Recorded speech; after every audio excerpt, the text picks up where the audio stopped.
Ferdie and the falling leaves. Ooh, the autumn leaves are falling.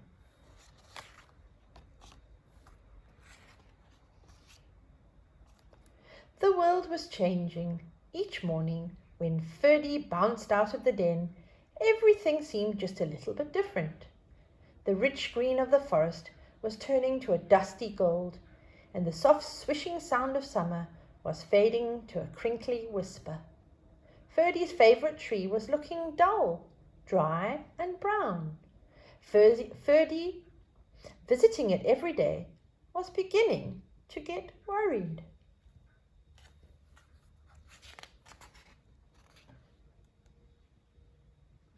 "I think my tree is ill," said Ferdie. "What's wrong with it?" asked Mummy.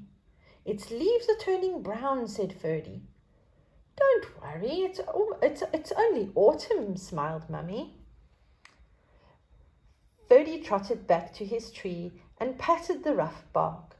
"Don't worry, it's only autumn," he said. "You'll soon be feeling better."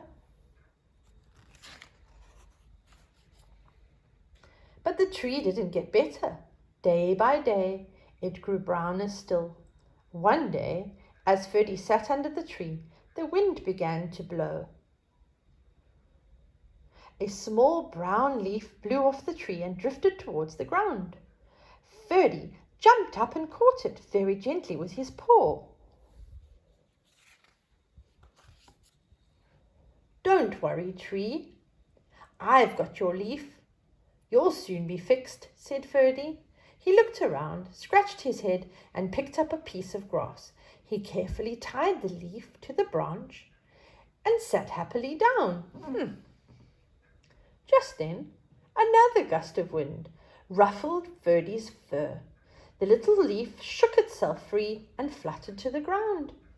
Ferdie picked it up again and thought very hard. He poked the leaf onto a twig and pushed it firmly down. "Now you hold on tight," said Ferdie firmly. "No more flying around." The little leaf gave a tiny rustle in reply. The next day, a strong wind was blowing through the forest. Ferdie rushed out of the den and ran all the way to his tree. Lots of its branches were brown and bare, and little lost leaves whirled everywhere. Don't worry, tree," he called in alarm. "I'll catch them for you, I promise." Oh dear, I wonder if he's going to be able to. "Leaves, wonderful, just what I need for my nest," said a squirrel scampering up. "Oh, but those leaves belong to me," said Ferdie. "Don't take these away. The tree doesn't need them any more," said the squirrel as he bounded off. "Help, help! The wind and the squirrel are stealing all the leaves," cried the frantic Ferdie.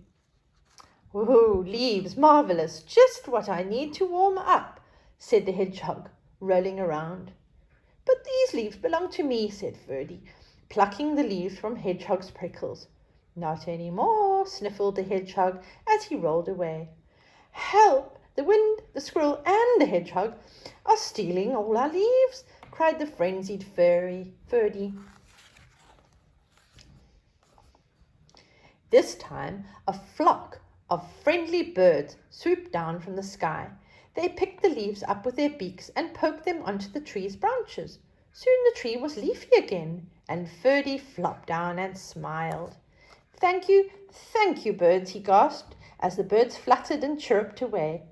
He lay looking up through the leaves at the sky and drifted off to sleep.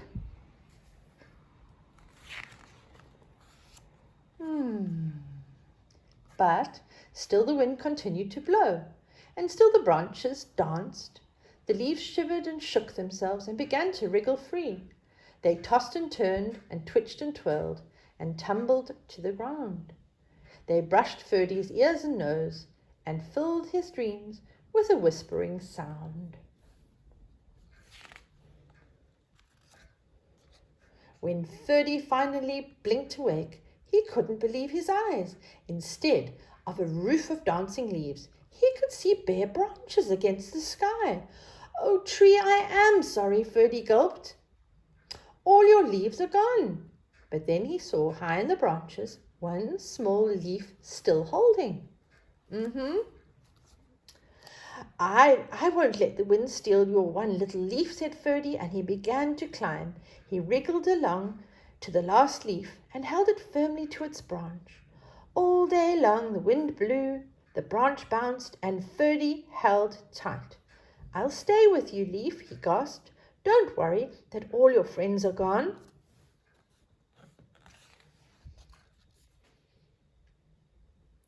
But then, with a sudden whoosh, with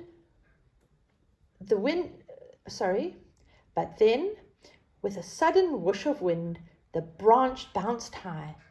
With a whispering plip, the leaf let go and fluttered like a little flag clutched in Ferdie's paw.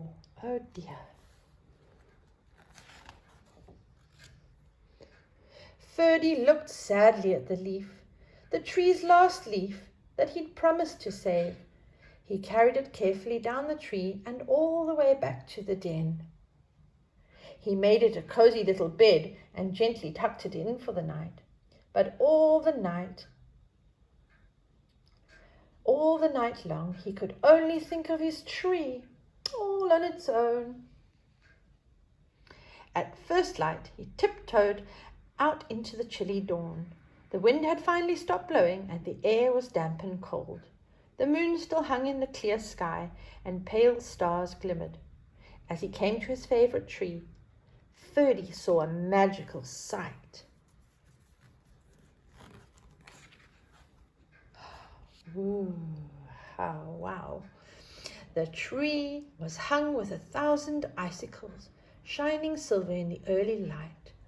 You are more beautiful than ever, whispered Ferdie to the tree made of ice.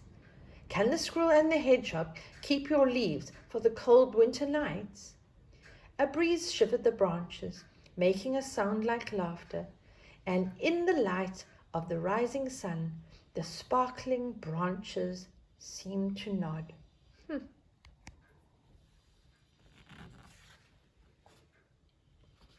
The end.